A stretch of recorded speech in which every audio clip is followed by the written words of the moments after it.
Right, now before we get into those stories and other ones, so this weekend it was going to see the last opportunity for people to register to vote if they're not already registered. And one of the biggest concerns is that people under 30, particularly those 18 to 19, have not registered in their numbers. And the question we're asking you today, and we'd like you to share your thoughts with us, is why do you think that large numbers of South African youth are not registered to vote? What is it going to take? Well, send us your thoughts and your comments at SA Today _SABC. And you can also send us your voice comments. And remember, no longer than 30 seconds. And the number is on the bottom right-hand side of your screen. It's 081 732 8421. We look forward to hearing from you. Now, President Cyril Ramaphosa has called on all eligible voters to play their part in the success of the forthcoming provincial and national elections. He says this is by registering to vote during the Independent Electoral Commission's final registration drive this weekend. The Independent Electoral Commission will hold the final voter registration weekend before the next national and provincial elections. The simple and easy act of becoming a registered voter is your first step towards shaping your own future and that of your country. As we celebrate 25 years of freedom and democracy, the forthcoming election is your opportunity to make your own history and to help South Africa grow towards a brighter future. Use your freedom and make your mark. If you are 18 years of age or older, take your ID book along to your nearest voting station on the 26th and 27th of January and register to vote. Your future is in your hands. The Independent Electoral Commission says that it's deeply concerned about the high number of South Africans below the age of 30 that have not registered to vote. It's urged the public to take advantage of the final voter registration weekend before this year's national and provincial elections to be held in May. This is the final registration weekends. Remember, we had registration last year in preparation for these elections. So this is the second final. The resources that we have only enable us to actually have 2 registrations. So we urge all South Africans that this is your cup final opportunity to get your ticket to the final contestation of the 25 years of our democracy. So we urge all the South Africans to avail themselves. Firstly, those who are already registered, we urge them to come and check their details as to whether they are in compliance with the requirements from the Constitutional Court, which included the issue of the addresses, and so that they can be allocated to the appropriate voting district.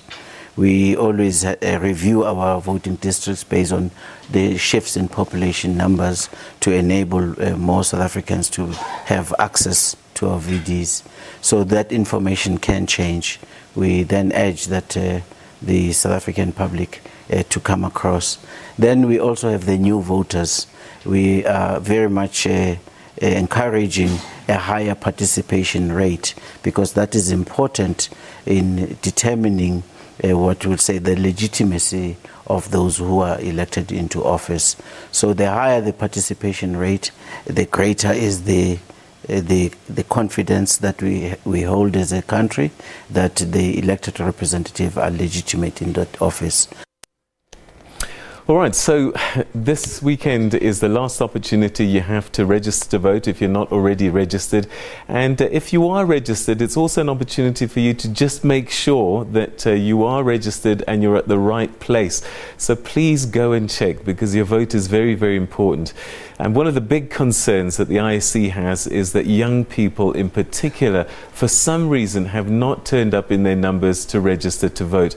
And the percentage is quite low, actually, of those that are eligible to vote. So a little bit earlier on, we spoke to 3 political parties. We spoke to the IFP, we spoke to the EFF, as well as the ANC's youth representations.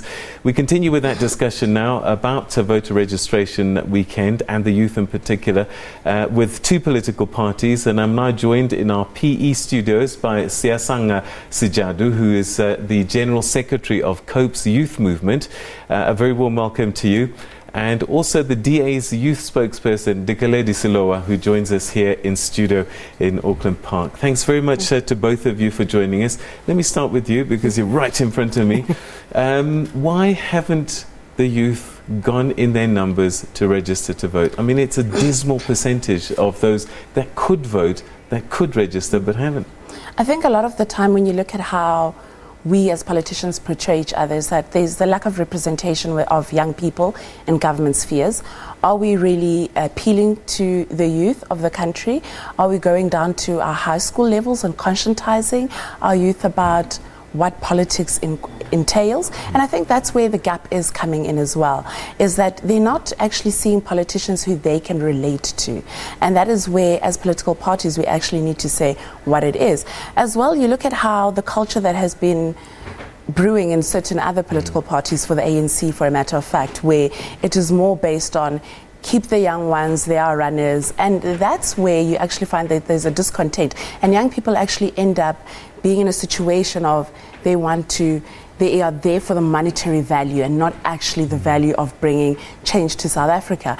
And, you know, even within the DA, these are where we say we get students from varsity level, but what about those who aren't in the varsity level? And that is where the gap is, and that is where most of our problems in society actually are, of those who actually don't even make it to universities and don't get in contact with us on a grassroots levels. Well, let's go to Port Elizabeth and ask Siyasanga if that's the same kind of observations that you've made. Why aren't our young people registering in their numbers? Thank you very much, Peter, and a good day to you and your viewers. I think from a personal observation that I've made is that when you go around and speak to young people, the one thing that they would tell you is that it doesn't make a difference. Young people are failing to understand that the power is with them. The power of your X, placing that X anywhere on that ballot paper is a power. And that's a power that as young people we need to take back. It cannot be that 25 years down the line into our democracy that young people are so broken and so upset with the system but feel that there is nothing they can do.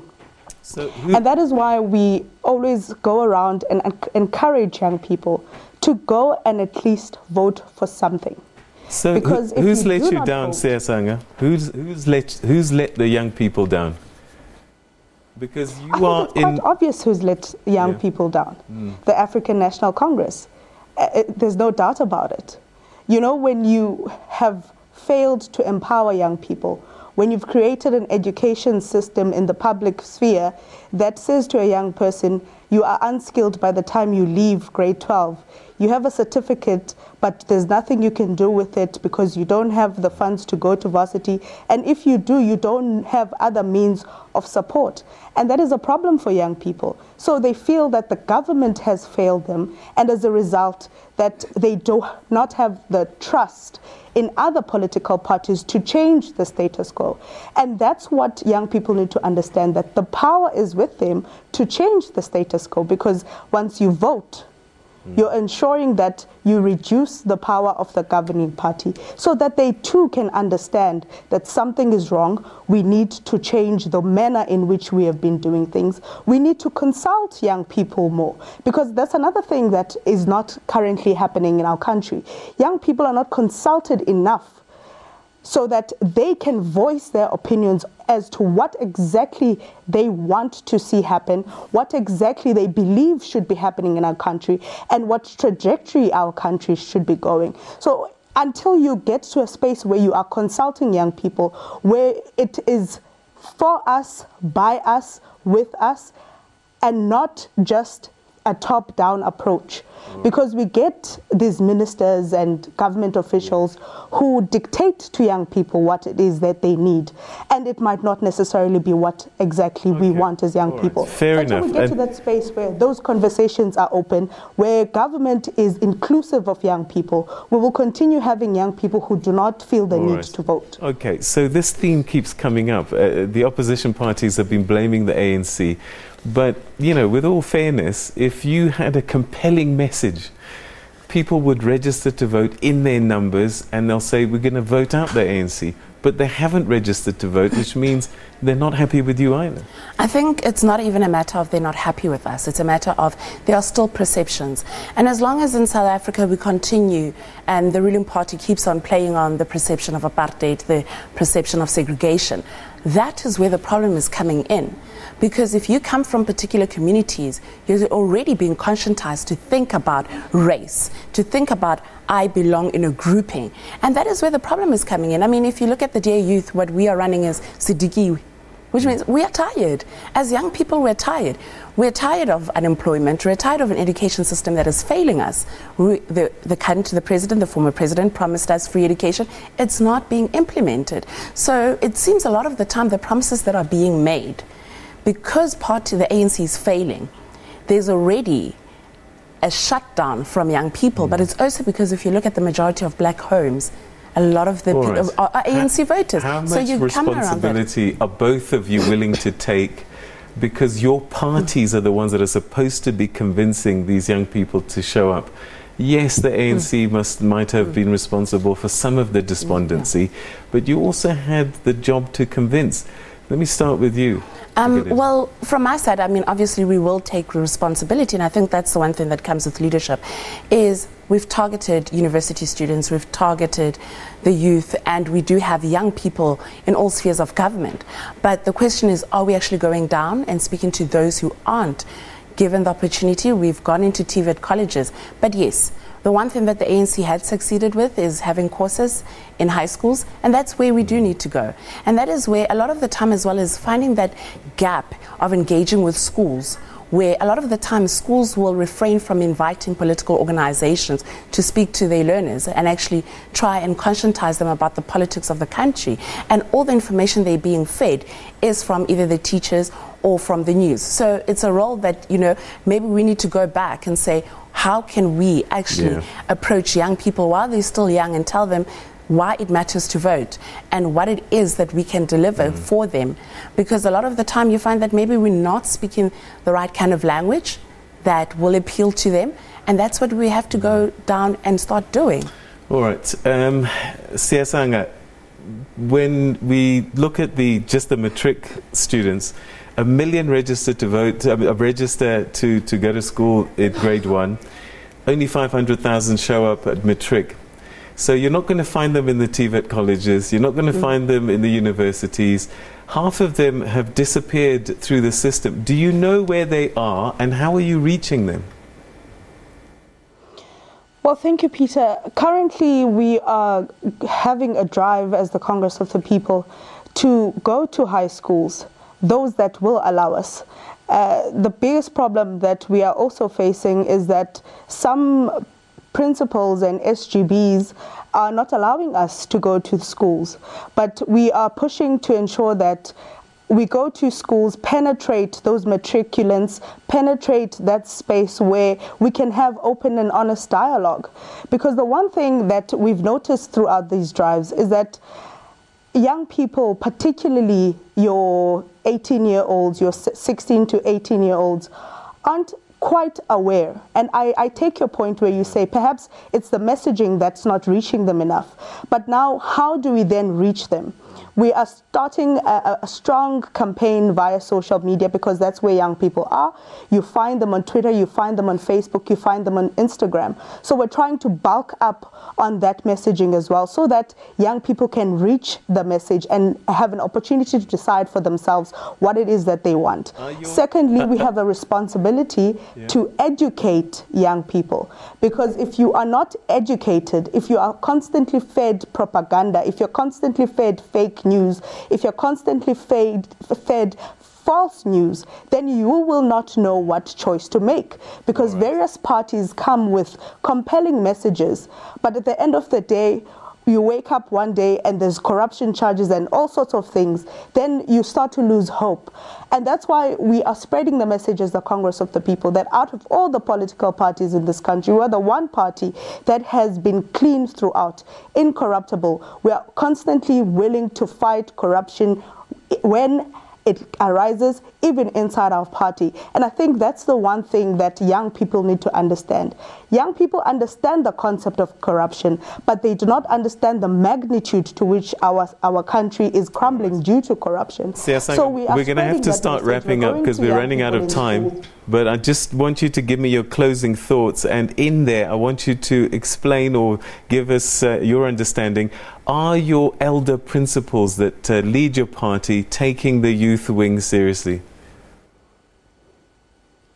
Well, I think, Peter, our party, as the Congress of the People, is taking young people seriously.